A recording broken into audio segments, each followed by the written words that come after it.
Hundreds of MSI motherboards come with Secure Boot disabled.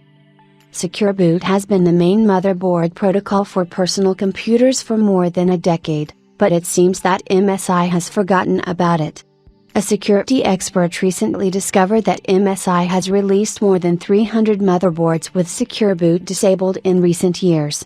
This leaves systems open to potentially malicious firmware, but the good news is that you can fix this by quickly going into the motherboard settings. Before Secure Boot, older BIOS firmware on motherboards simply loaded devices from a list, recognizing hard drives, memory, processors, and other devices. Then it came to the bootloader, which initialized the installed OS and the BIOS started the OS without additional checks. Hackers used this vulnerability to populate bootloaders with malicious code that could repeatedly infect Windows. The situation changed with the introduction of UEFI, Unified Extensible Firmware Interface, and Secure Boot in 2011. Motherboards now have a list of allowed signatures from OEMs stored in non-volatile memory. If the bootloader is not properly signed, it will not boot unless Secure Boot is disabled for some reason. David Pototsky said that the firmware of the MSI motherboard of his computer accepts all OS images, even those that do not have reliable signatures.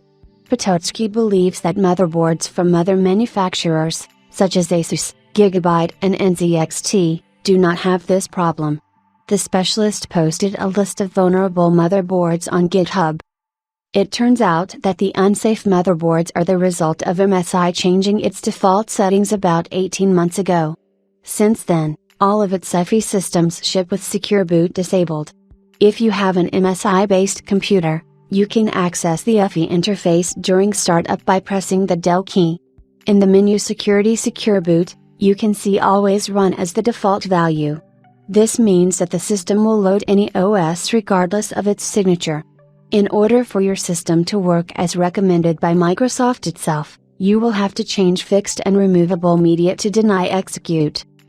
On the part of MSI, this was definitely not an accident. According to MSI's official Reddit account, the company changed the default settings to offer a user-friendly environment. This is a strange choice, considering that other OEMs don't bother with it, and the vast majority of users don't have any problems. However, MSI decided to change the default settings due to angry messages from its customers. Future boards will have Secure Boot enabled, and it will provide updated BIOS files for existing boards.